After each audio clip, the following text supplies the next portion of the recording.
네, 이렇게 화성시의 창지 개명 실태와 또 고유 지명의 변경 소멸 사례를 구체적으로 알아봤는데요. 네, 관련해서 박희분 기자와 더 자세한 이야기 나눠보도록 하겠습니다. 박 기자, 앞서서 화성시의 사례를 살펴보니까요. 화성시뿐만 아니라 다른 지역에서도 이렇게 창지 개명이 된 지역명이 참 많겠구나 하는 생각이 듭니다. 어떻습니까? 그렇습니다. 당시 경기 지역에서 정말 많은 마을들이 일제강점기 당시 이 창지 개명을 피해가지 못했습니다. 일부 사례를 살펴보겠습니다. 먼저 수원시 구운동의 경우 당시에 상구운성 마을과 하구운성 마을이 합쳐져서 구운이라는 새로운 마을명이 생겨났고, 자, 그다음 용인시 신갈동도 신촌마을과 갈천마을이 있었는데 신자와 갈차가 합쳐져 신갈이라는 새로운 명칭이 생겨났습니다.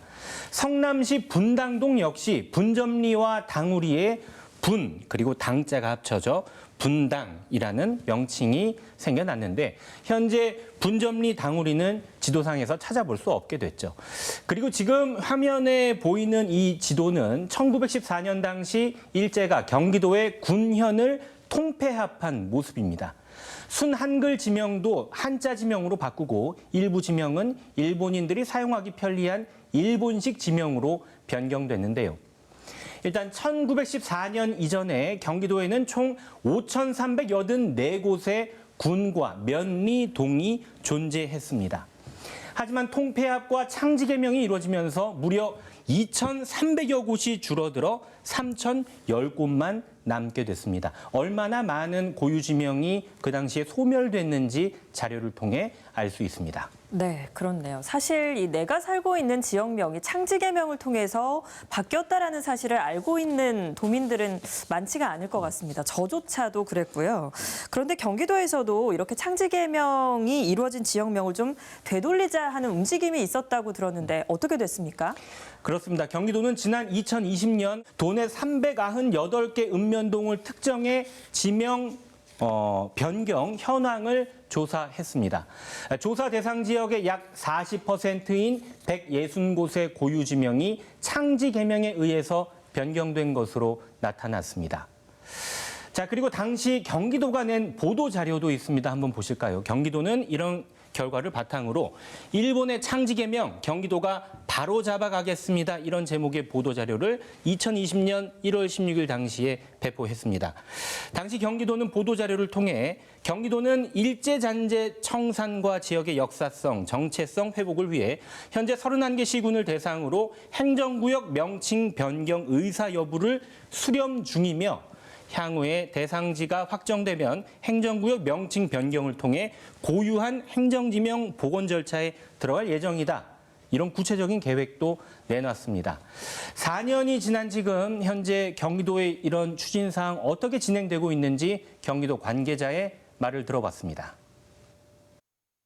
계획 결재를 받고 31개 시군에 공문 발송을 했고 2월 말일 정도까지 회신을 받은 것 같아요. 그 이후 개별 문서에 우리는 어떻게 하겠다라는 내용까지 제가 확인할 수는 없고 일부에서는 관련 행정동에도 이제 한번 의견 수렴을 했는데 의견이 없음으로 회신 온 데도 있고 조금 더 추가적으로 의견을 들어보겠음. 그러니까 한두 개 문서가 제가 볼 수 있는 것들은 그런 회신들이 좀 일부 있더라고요. 그 코로나 시기여가지고 관련 시군에서 좀 여기에 집중할 여력이 조금 없었던 것 같다.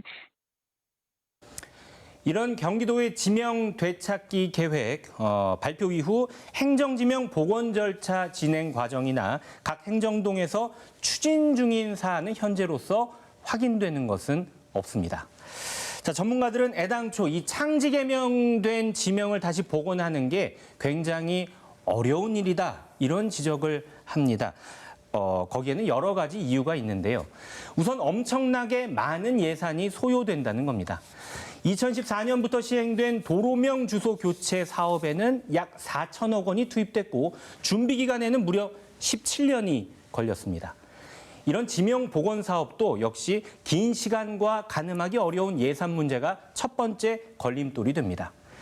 그리고 이미 창지 개명된 지명이 주민등록부와 등기부 등에 등재되어 있는 만큼 이를 교체하는 절차와 함께 또 기존 주민들이 겪는 혼란, 주민의 혼란을 야기한다는 것도 무시할 수 없는 부분이죠.